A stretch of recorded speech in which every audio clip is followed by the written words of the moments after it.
শ্ৰদ্ধাৰ অসমৰ সংবাদ জগতৰ লগত জড়িত পাতস্মৰণীয় ব্যক্তিসকল, বিভিন্ন বাতৰি কাকত আৰু টিভি ষ্টেচনসমূহৰ সম্পাদকসকল আৰু সাংবাদিক বন্ধু বান্ধৱীসকল,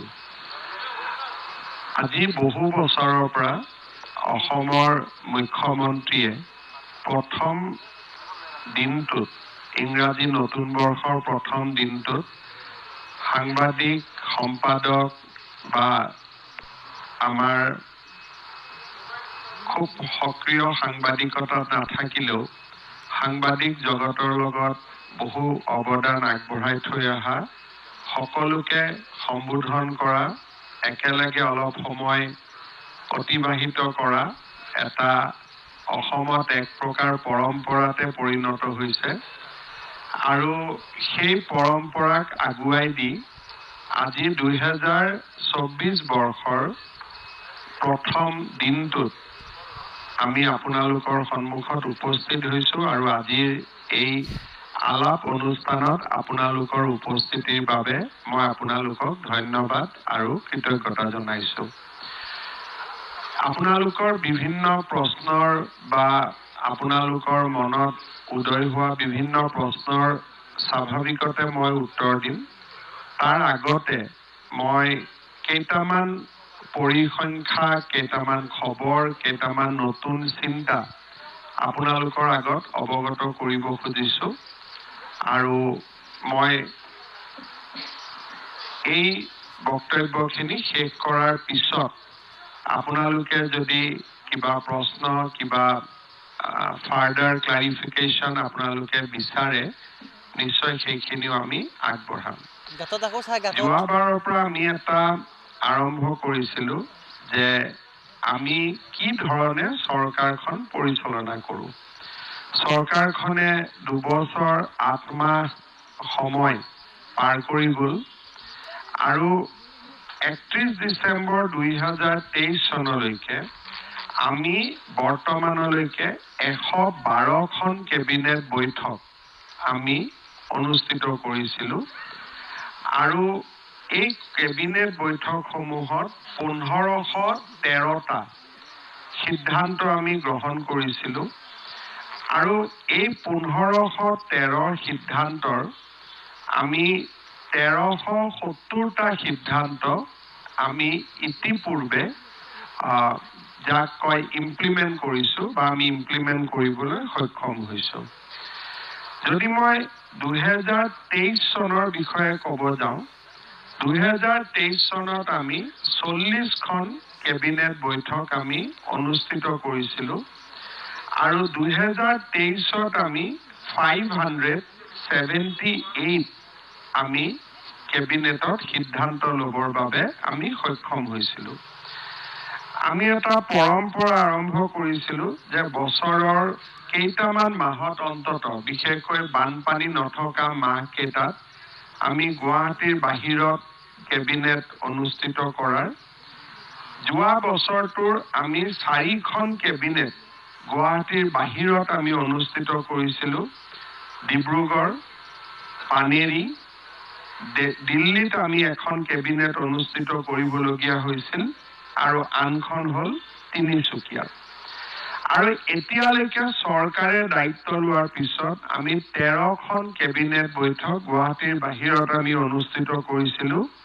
ধেমাজি, বঙাইগাঁও, হাফলং, তেজপুৰ, কোকৰাঝাৰ, শিলচৰ, যোৰহাট, ডিব্ৰুগড়, পানেৰী, তিনিচুকীয়া আৰু নতুন দিল্লী। ইয়াৰ এটা খুব ভাল পজিটিভ ৰিজাল্ট এটা আছিলে যে এই গোটেইকেইখন জিলাতে আমি যিসমূহ ডেভেলপমেণ্ট প্ৰজেক্ট আমি এনাউন্স কৰিছিলোঁ, এই প্ৰায়বোৰ প্ৰজেক্টে ইতিমধ্যে আমি ক্ৰিয়ান্বিত কৰাৰ কামত আমি আগবাঢ়িবলৈ সক্ষম হৈছিলোঁ। 2021 চনৰ পৰা ডিচেম্বৰ 2023 অৰ্থাৎ যোৱা 3 বছৰত মুখ্যমন্ত্ৰীৰ কাৰ্যালয়ত 261খন মিটিং অনুষ্ঠিত হৈছিল আৰু 261 মিটিঙত কেবিনেট ডিচিশনক বাদ দি at the level of chief minister আমি 3289টা আমি সিদ্ধান্ত লৈছিলো 3289 আৰু আমি যদি চাব যাওঁ তেতিয়ালে ই 43টা ডিপাৰ্টমেণ্টতে ই জড়িত হৈ আছিল আৰু কেবিনেট মিটিঙত বাদ দিও 261 আমি বিশেষ পৰ্যালোচনা বৈঠক আমি অনুষ্ঠিত কৰিছিলো 2023 চনত আমাৰ কেবিনেট মন্ত্ৰীসকল মই মুখ্যমন্ত্ৰী হিচাপে 28খন জিলা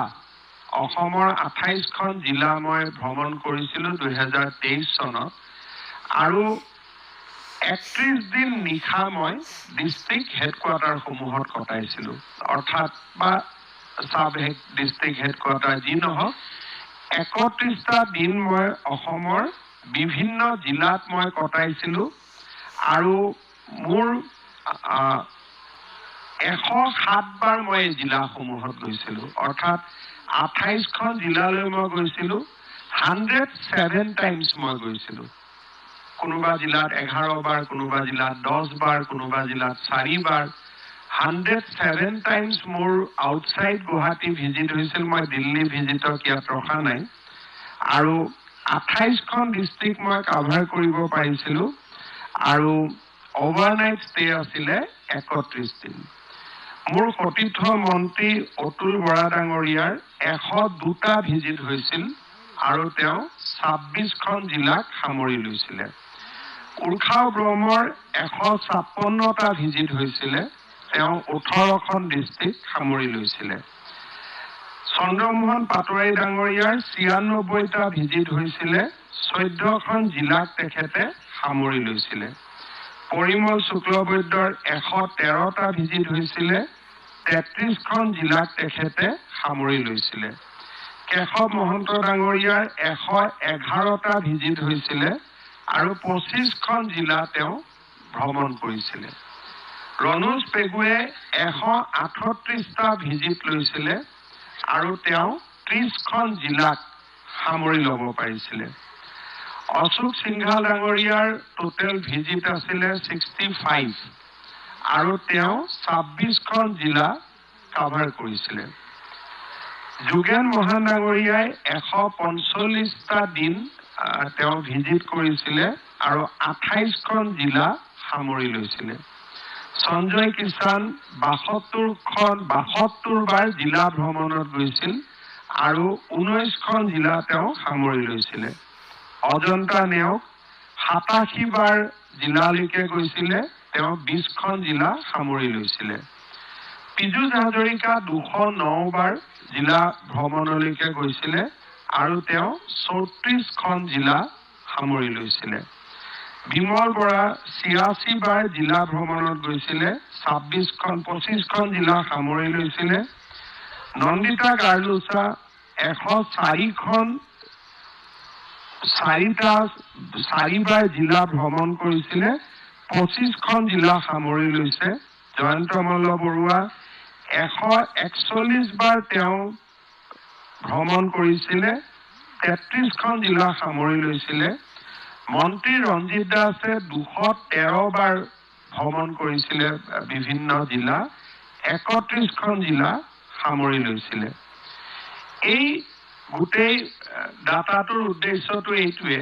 যে আমাৰ কেবিনেট মন্ত্ৰীসকলে চেষ্টা কৰিছিল যাতে 23 বৰ্ষত আটাইবোৰ জিলা নহলেও এটলিষ্ট 80% ডিস্ট্ৰিক্ট যাতে বছৰত ভ্ৰমণ হয় আৰু সেই কাৰণে আপোনালোকে দেখিব যে 25ৰ তলত কাৰো ডিস্ট্ৰিক্ট ভ্ৰমণ নাই 25 প্লাস প্ৰত্যেকজন মন্ত্ৰীয়ে জিলাসমূহত ভ্ৰমণ কৰিছে কিছুমানৰ ক্ষেত্ৰত অলপ নাম্বাৰটো জিলা ভ্ৰমণ বেছি দেখুৱাইছে কাৰণ তেওঁলোকৰ নিজৰ গৃহ জিলা সমষ্টিও ইয়াত সন্নিবিষ্ট হৈ আছে কিন্তু তথাপিতো সকলো মন্ত্ৰীয়ে 25 প্লাস আৰু আপ টু 34 লৈকে আমাৰ মন্ত্ৰীসকলে জিলা ভ্ৰমণ কৰিছে